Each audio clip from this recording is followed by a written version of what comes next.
हमारे साथ राना सनाउल्लाह साहब और कमरुज़्ज़मा कायरा साहब मौजूद हैं। आप दोनों का बहुत शुक्रिया।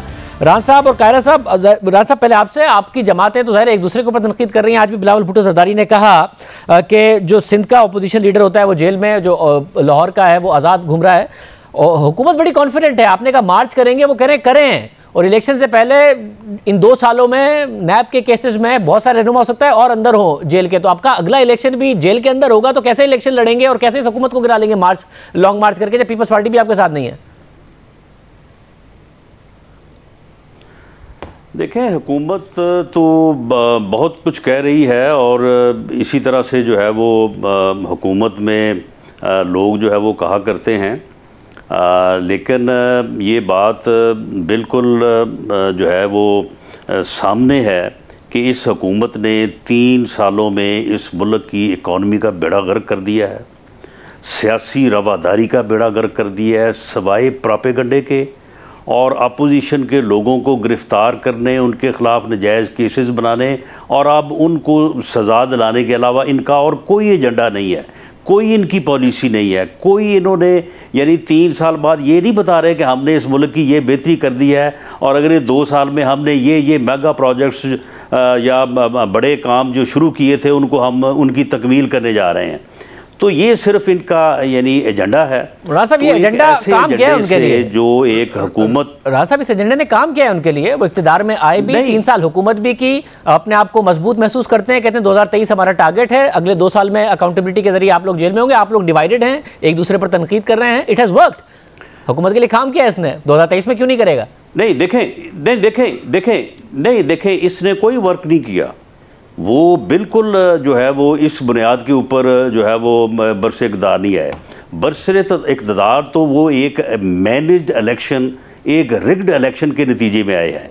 ये एक नाजायज़ हुकूमत है, ये इसको डी फैक्टो जो है वो तस्लीम किया गया है, ये डी जोरो हुकूमत नहीं है। ये कायर साहब, वक्त ये आ गया है कि हुकूमत कह रही है हमारी खुशकिस्मती है कि हमें ऐसी अपोजिशन मिली है, ये तो आपस में तितर बितर हैं। कल इन्होंने भी मार्च का अनाउंस किया, आपकी तरफ से तनकीद हुई। बिलावल भुट्टो ज़रदारी साहब ने कहा कि जमहूरी तरीके से हुकूमत को निकाला जाए, वो रास्ता बेहतर था। फिर साथ में उन्होंने ये तनकीद की आज कि जी लाहौर का अगर अपोजिशन लीडर हो तो वो आज़ाद घूम रहा है और सिंध का है वो कैद होता है। ज़ाहिर है खुर्शीद साहब 2 साल से ज़्यादा कैद है, मगर शहबाज शरीफ साहब भी कैद में रहे, नून लीग के बहुत सारे रहनुमा कैद में रहे। आपको ख्याल में तनकीद मुनासिब तनकीद है?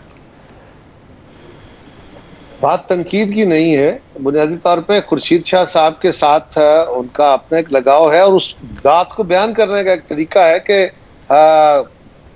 शाह साहब भी नजर करम के मुतमनी है और इस वक्त हम अदालत में गए हुए हैं, बार बार अदालतों के दरवाजे खटखटाने के, और उनका केस ना चलने के बावजूद भी उनको 2 साल से जेल में रखा गया है। तो आखिर क्यों? तो ये एक जो इस वक्त मवाजना किया जाता है, इस पे पहले तो देखिए कोई सच्चाई है कि नहीं, और अगर सच्चाई है तो फिर ऐसा नहीं होना चाहिए। ये इंडिविजुअल तनकीद क्यों नहीं हो सकती कि खुर्शीद साहब के साथ ज्यादती हो रही है? क्योंकि राना सना साहब के ऊपर तो हेरोइन का केस बनाया गया, शाहिद खान अब्बासी साहब को भी जो मौत की चक्की होती है उसमें रखा गया, सबके साथ हुई। तो ये प्रोविंशियल मवाजना क्यों हो कि जी इनके साथ इसलिए होता है कि जब ये सारा कुछ हो रहा था तो हम भरपूर तरीके से सारे मुश्तरका इस पे एहतजाज कर रहे थे। हम पीडीएम में थे तब भी कर रहे थे, जब पीडीएम में नहीं थे तब भी कर रहे थे। जब भी कोई ऐसा बात होती थी तो हम सारी जमातें, पीपल्स पार्टी में शमूल, सब उठाते थे। हम ये एक बयानिया है। सवाल ये है कि हुकूमत इस वक्त खुश हो रही है। हाँ, हुकूमत खुश हो रही है, लेकिन कुछ माह पहले जब तक पीडीएम मुस्तहिद ही पीडीएम का वजूद था तो हुकूमत की हालत क्या थी?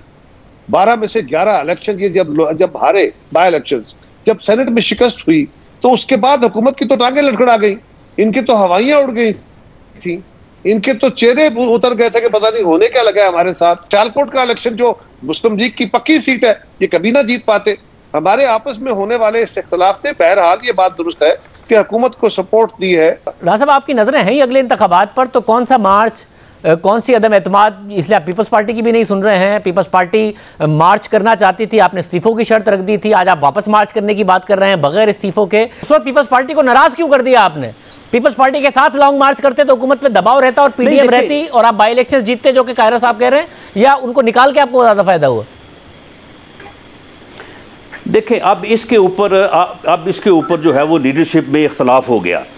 एक मौक़िफ़ ये था कि ये लॉन्ग मार्च जो है ये इस्तीफ़ों के बगैर जो है ये काउंटर प्रोडक्टिव होगा। एक मौक़िफ़ था कि नहीं जी ये इस्तीफ़ों के बगैर होना चाहिए। लेकिन बहरहाल अब वो वक्त गुजर गया।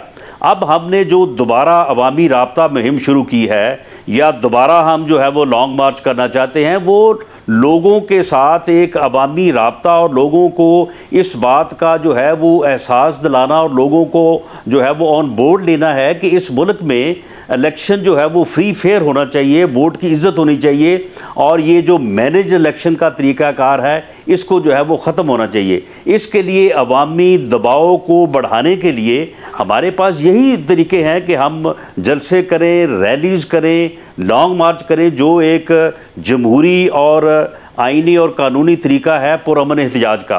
और तो इसके लिए जो है वो पीडीएम ने दोबारा से जो है ये प्रोग्राम शुरू किया है। पीपल्स पार्टी भी यही करेगी। पीपल्स पार्टी भी भले वो हमसे अलहदा करें लेकिन ये अमल तो वो भी कर रहे हैं। साहब ये कहा भी बिलावल ने कि हम अपना अलग से एहतजाज करेंगे और हमें सलाहियत है इस हुकूमत को गिराने की, तो हुकूमत ना ये गिरा पाएंगे ना आप गिरा पाएंगे। अपने अपने अगले इलेक्शन की तैयारियां आप लोग कर रहे होंगे सड़कों पर आके, यही हो रहा होगा खैर साहब? देखिए, एहतजाज तो हम कर रहे हैं, ये भी कर रहे हैं, हम भी कर रहे हैं। और मौसर एहतजाज बहरहाल वो था जब हम इकट्ठे थे तो ज्यादा तगड़ा था। हुकूमत को हटाने के लिए और गिराने के लिए भी उसी तरह के एहतजाज की जरूरत हो सकती है, वरना बहुत ज्यादा तवानाई है। कोई एक जमात चाहे तो उसको लगानी होगी। लेकिन हमारी तो गुजारिश यह है कि पीपल्स पार्टी अपने अमल से या अपने एक्ट से पीछे नहीं हट रही। हम ये कह रहे थे कि अगर आप इस्तीफे देते हैं और वो सारे इस्तीफे रख के, जिस तरह मुस्लिम लीग के दौर में पीटीआई ने इस्तीफे दिए और वो 8-10 महीने रख के बैठे रहे और उनकी सीटें खाली रही, तो ऐवान तो चलता रहा। इसी तरह वो हमारे इस्तीफे रख के बैठ जाएंगे, इलेक्शन सेनेट का करा लेंगे और उसके नतीजे में वो सेनेट जीत जाएंगे मुकम्मल तौर पे। साहब ये बहस आप दोनों के खत्म भी नहीं किया जा सकेगा। ये दोनों आप दोनों के दरमियान बहुत ही वाली बहस हो चुकी। तो मैं कहूँ हुकूमत तो सुकून करे ना कि आप लोग नहीं गिरा सकते, अब अपनी अपनी इलेक्शन की तैयारी आप लोग करेंगे। तो राना साहब ये बात आपकी बहरहाल मोतबर बात है कि अगर हम इसी तरह लड़ते रहेंगे तो हुकूमत की तो अयाशियां होंगी। लेकिन ये हुकूमत अपने तौर पे बहुत ज्यादा एक्सपोज हो चुकी और अभी इसको थोड़ा सा सांस इसलिए मिला कि लोगों के अंदर तासर आया कि अपोजिशन लड़ पड़ी। लेकिन फिर लोगों का ध्यान अपनी जिंदगी में आने वाली तलखियों की तरफ जाएगा और यकीनन इनके हुकूमत के जो फेलियर्स हैं, इनके जो स्कैंडल्स हैं, जब वो सामने आएंगे तो ये हुकूमत जो 4 महीने पहले लड़खड़ा रही थी अब ये दोबारा लड़खड़ाना शुरू हो जाएगी। लेकिन आखिरी गुजारिश इसमें यह है कि किसी भी सूरत में हमें आईनी तौर पे इस हुकूमत को गिराना, मतलब हम कह रहे हैं कि जी फेयर इलेक्शन होने चाहिए आइंदा, तो हम किससे मुतालबा कर रहे हैं? उस जिससे मुतालबा कर रहे हैं उससे मुतालबे के लिए हमें दबाव बढ़ाना होगा। अगर हम अदम एतमाद में जाते, कामयाब होते तो भी कामयाब और फेल होते तो भी उन पे ऊपर दबाव बढ़ता, वो क्योंकि उनको बहुत सामने आके उस पर हिम्मत करनी पड़ती, कोशिश करनी पड़ती। बहरहाल ये बात अपनी जगह दुरुस्त है कि अपोजिशन के इस आपस में जो तनाव है इससे लम्हाती तौर पे हुकूमत को फायदा हुआ, लेकिन इनका जो सबसे बड़ा फेलियर है वो इनका अपनी कारकर्दगी है, अपनी नालायकियां हैं, लोगों की जिंदगियों में लगी हुई आग है और आइंदा आने वाले दिनों में मजीद बढ़ने वाली है। बहुत शुक्रिया, इनको गिराने के लिए बहुत शुक्रिया।